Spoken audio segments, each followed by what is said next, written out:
Next topic നമുക്ക് നോക്കാനുള്ളത് personality എങ്ങനെ assess ചെയ്യും എന്നുള്ളതാണ്. നമ്മൾ പറഞ്ഞില്ലേ പേഴ്സണാലിറ്റി അസസ് ചെയ്യാൻ പറ്റും, ക്യാരക്ടറിസ്റ്റിക്സിൽ പറഞ്ഞായിരുന്നു അല്ലേ. അപ്പൊ പേഴ്സണാലിറ്റിയെ നമുക്ക് എങ്ങനെ അസസ് ചെയ്യാം എന്നുള്ളതാണ് അടുത്ത ടോപ്പിക്ക്. അപ്പൊ പേഴ്സണാലിറ്റി അസസ് ചെയ്യാൻ നമുക്ക് രണ്ട് തരം ടെക്നിക്സ് ഉണ്ട്. Okay, personality assessment is broadly classified into two techniques. One is projective techniques and the second one is non-projective techniques. അപ്പോൾ ഈ രണ്ട് ടെക്നിക്ക് നമുക്ക് പഠിക്കാനുണ്ട്. നമുക്ക് ആദ്യം projective technique എന്താന്ന് നോക്കാം. So projective techniques of personality assessment involves ambiguous and unstructured stimuli such as ink blots or vague pictures which encourages individuals to project their unconscious thoughts, feelings and desires. അപ്പോൾ projective എന്ന് പറഞ്ഞാൽ എന്താണ്? നമ്മളൊരു structured വേയിലല്ല ഈ personality assess ചെയ്യാൻ നോക്കുന്നത്.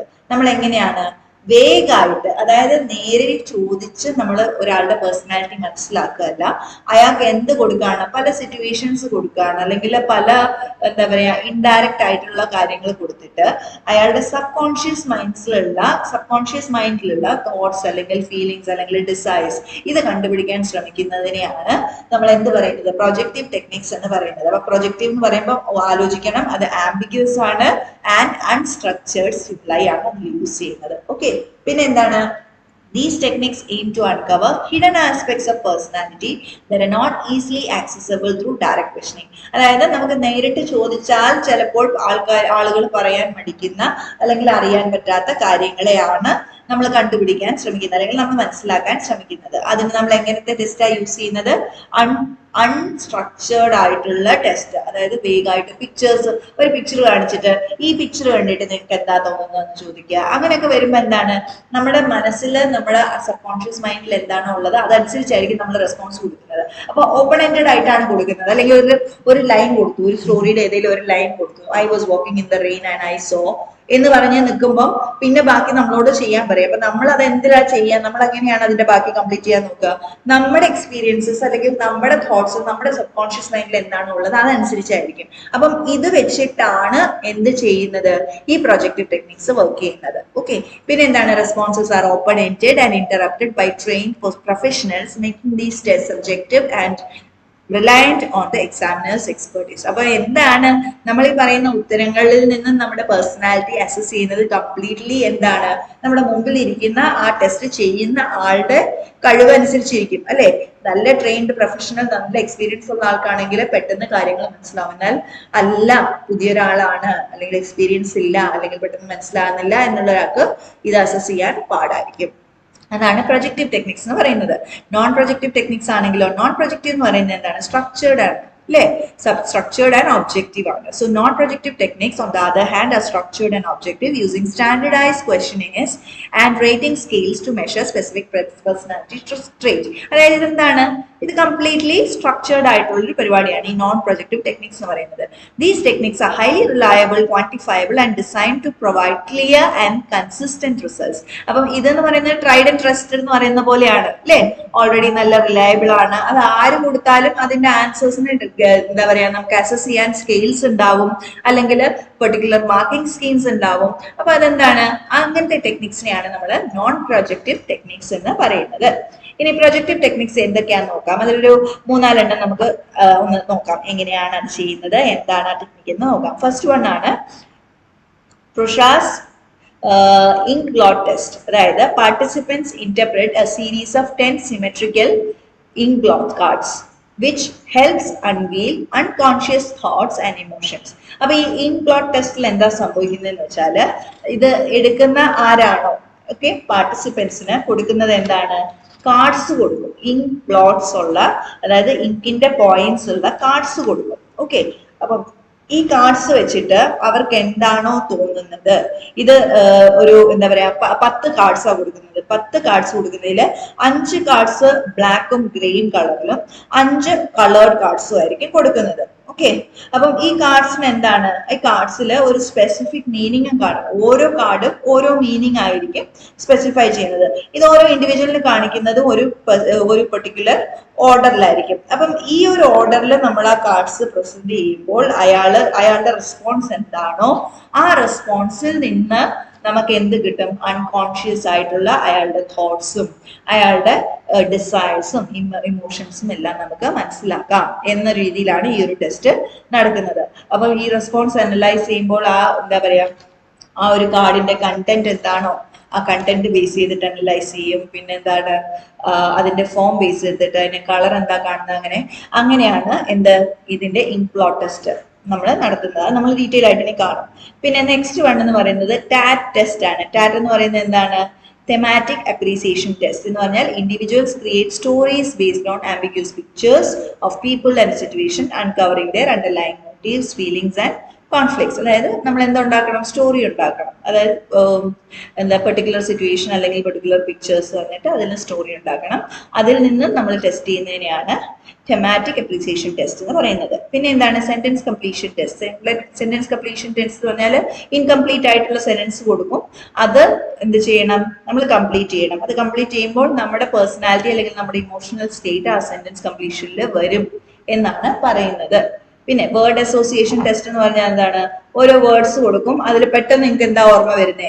ഈ word കേൾക്കുമ്പോൾ എന്താ ഓർമ്മ വരുന്നേ? അത് നമ്മൾ കളിക്കുന്ന ഗെയിം അല്ലേ, അതാണ് വേർഡ് അസോസിയേഷൻ ടെസ്റ്റ്. പിന്നെ ചിൽഡ്രൻസ് അസോസിയേഷൻ ടെസ്റ്റ് എന്ന് പറഞ്ഞിട്ട് കുട്ടികൾക്കായിട്ട് ഡിസൈൻ ചെയ്തൊരു ടെസ്റ്റ് ഉണ്ട്. This test involve presenting a stimulus word or scenario prompting child to respond.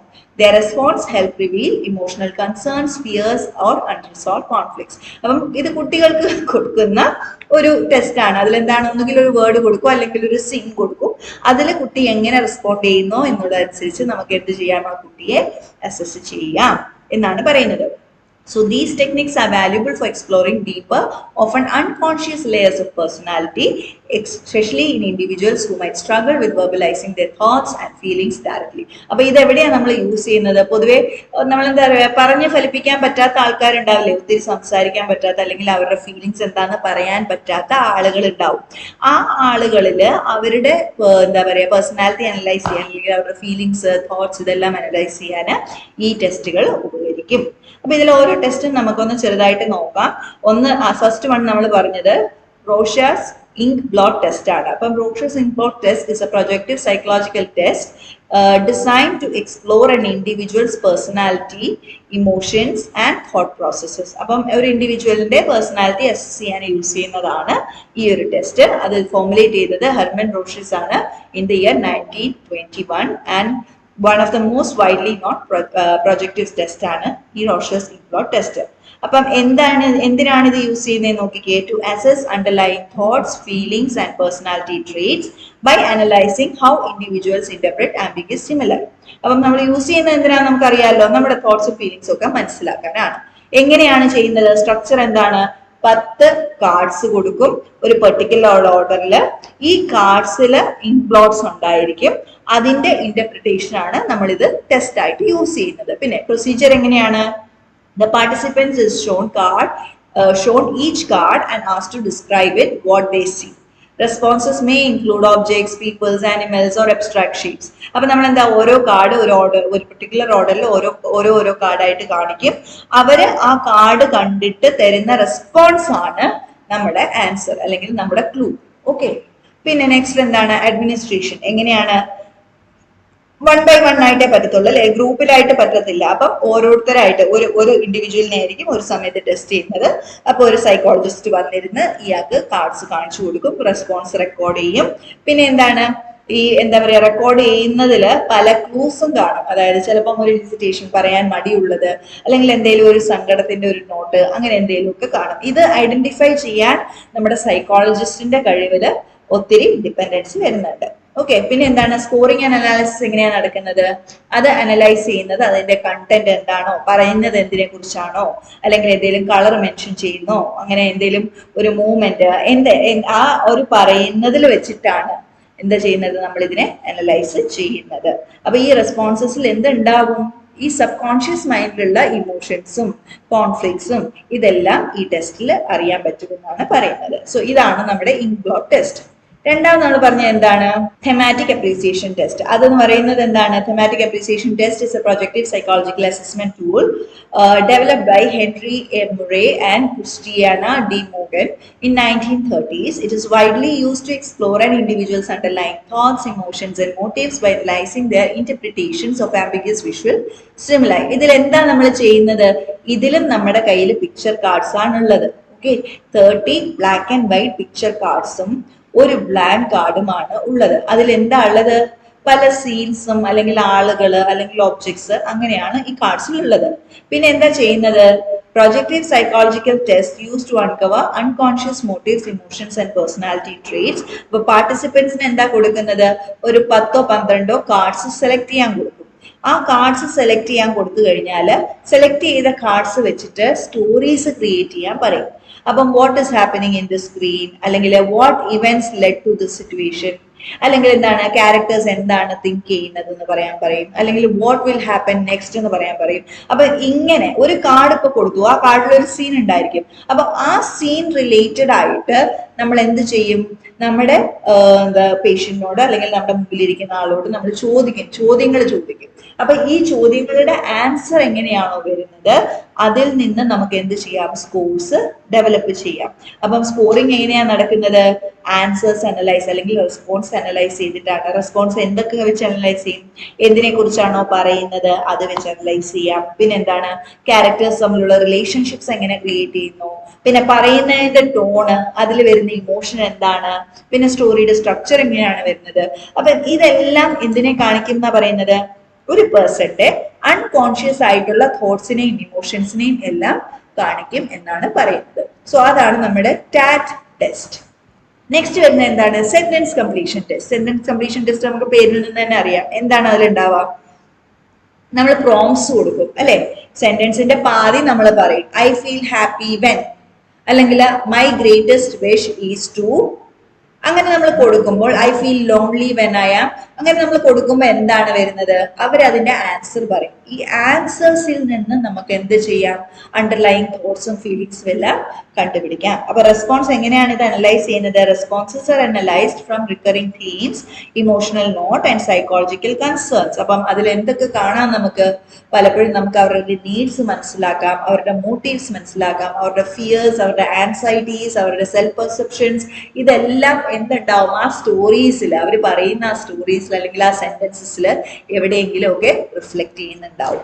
അപ്പം അങ്ങനെയാണ് നമുക്ക് എന്ത് ചെയ്യാൻ പറ്റുന്നത്? സെന്റൻസ് കംപ്ലീഷൻ ടെസ്റ്റിലൂടെ പേഴ്സണാലിറ്റി അസസ് ചെയ്യാൻ പറ്റുന്നത്. അതേപോലെ തന്നെയാണ് word association test. Word association ടെസ്റ്റിൽ നമ്മൾ സെന്റൻസ് അല്ല കൊടുക്കുന്നത്. എന്താ നമ്മൾ കൊടുക്കുന്നത്? നമ്മളൊരു ലിസ്റ്റ് ഓഫ് വേർഡ്സ് ആണ് കൊടുക്കുന്നത്. മദർ എന്ന് പറയുമ്പോൾ ആദ്യം വരുന്നത് എന്താണ്? സക്സസ് എന്ന് പറയുമ്പോൾ എന്താ വരുന്നത്? വാവ് എന്ന് പറയുമ്പോൾ എന്താ വരുന്നത്? അപ്പൊ ഈ ഒരു പറയുന്നതിൽ ആ പറയുന്ന സ്പീഡ്, എത്ര പെട്ടെന്ന് അവർ ആൻസർ എത്തുന്നു, അവരുടെ ഇമോഷണൽ ടോൺ എന്താണ്, പിന്നെയും പറയുന്നത് എന്തൊക്കെയാണ്, പിന്നെ എത്ര നേരം കൊണ്ടാണ് ഇതിന്റെ ആൻസർ, ഇതിനൊക്കെ എന്ത് ചെയ്യാം? ഒരു പേഴ്സണെ നമുക്ക് അസസ് ചെയ്യാം. അതാണ് വേർഡ് അസോസിയേഷൻ ടെസ്റ്റ് എന്ന് പറയുന്നത്. പിന്നെ ചിൽഡ്രൻ എന്താണ്? കുട്ടികൾക്കും എന്താണ് ഈ വേർഡ് അസോസിയേഷൻ ടെസ്റ്റ് കൊടുക്കാം. ഓക്കെ, കുട്ടികൾക്ക് ഇതേ വേർഡ് അസോസിയേഷൻ ടെസ്റ്റ് നമുക്ക് അസസ്മെന്റ് ആയിട്ട് കൊടുക്കാം. ഇതേപോലെ തന്നെ അവരുടെ റെസ്പോൺസസിൽ നിന്ന് നമുക്ക് എന്തൊക്കെ മനസ്സിലാക്കാം? അവരുടെ ഫിയേഴ്സ് എന്താണ്, അവരുടെ കോൺഫ്ലിക്ട്സ് എന്താണ്, അവരുടെ പ്രശ്നങ്ങൾ എന്താണ്, അവർക്ക് സന്തോഷം വരുന്നത് എപ്പോഴാണ്, അങ്ങനെ പല കാര്യങ്ങളും നമുക്ക് മനസ്സിലാക്കാൻ പറ്റും. So these are the projective test which are used to assess personality.